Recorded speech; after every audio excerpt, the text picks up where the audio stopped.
गांव के सबसे पापी इंसान की लाश को इस गांव में लाया जाता है, जिसे देखते ही कुछ लोग अपने घर के दरवाजे को बंद कर लेते हैं, क्योंकि इसने अपनी जिंदगी में इतने पाप किए थे कि गांव के लोग उसे समाधि दंड देने का फैसला करते हैं, ताकि उसकी आत्मा को कभी शांति न मिले और वो दूसरा जन्म न ले सके। यहाँ तक कि उसके परिवार के अलावा उसकी अर्थी को कोई भी कंधा देने के लिए नहीं जाता। लेकिन जब उसकी अर्थी को शमशान में ले जाया जाता है, तब अचानक ही गाँव के लोग वहाँ पर पहुँच जाते हैं। तब आदमी के परिवार के लोग लोगों से आग्रह करते हैं कि उसे इतनी बड़ी दंड न दिया जाए, पर लोग उसकी बात नहीं मानते और आदमी की लाश को गड्ढे में सीधा खड़ा कर दिया जाता है। फिर उसके कफन को खोलकर उसके ऊपर लोगों के नाखून फेंके जाते हैं। साथ ही उसकी लाश को काली मुर्गी की खून से नहलाकर सीधा खड़ा करके दफना दिया जाता है, जिसके बाद से अचानक ही आसमान में काले बादल मंडराने लगे और जोर जोर से हवा चलने लगी। लेकिन जब गाँव वाले वहाँ से लौट रहे थे, तब आत्मा ने उन्हें श्राप दिया कि वो उनकी सारी खुशियाँ छीन लेगा। कुछ दिनों बाद उस गाँव में एक शादी थी, जहाँ आशीर्वाद देने के लिए एक पंडित रात के समय उसी रास्ते से गुजर रहा था, और जब उसे टॉयलेट लगी तब वो जाकर उसी समाधि के ऊपर हल्का हो लेता है। पर तभी लौटते समय उसके पाँव में कांटा चुभ जाता है, जिससे खून की कुछ बूंदे समाधि के ऊपर गिर गई, जिससे अचानक ही उस क्रूर आदमी की आत्मा पंडित के अंदर आ गई और वो तुरंत अपनी मोटरसाइकिल को उड़ाते हुए शादी में पहुंच गया। फिर दुल्हन के कमरे में जाकर दूल्हे को खत्म कर दिया।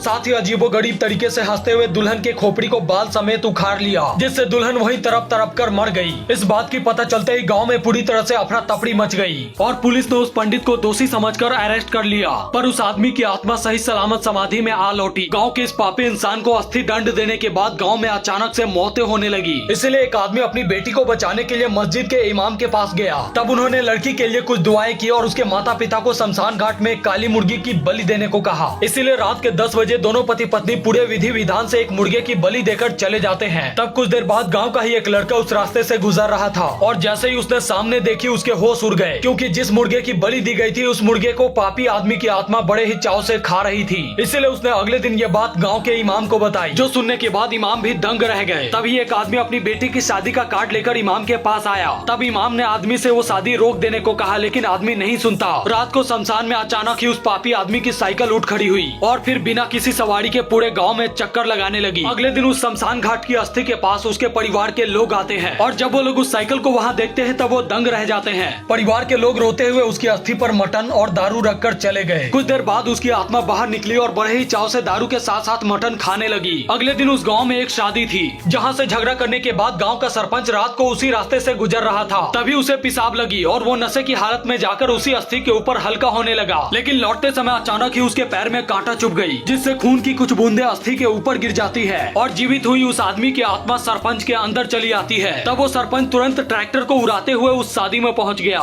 लेकिन घर के अंदर पूरा परिवार सोया हुआ था। इसलिए आत्मा ने अपनी शक्ति से देखा कि दुल्हन अपने पति के साथ मक्के के खेत में सोई हुई है, जिसके बाद उसने जाकर एक जोरदार टक्कर मारी और लड़के को खत्म कर दिया, और फिर अपने शैतानी रूप में आकर लड़की के साथ दुष्कर्म करके उसे जिंदा जला दिया।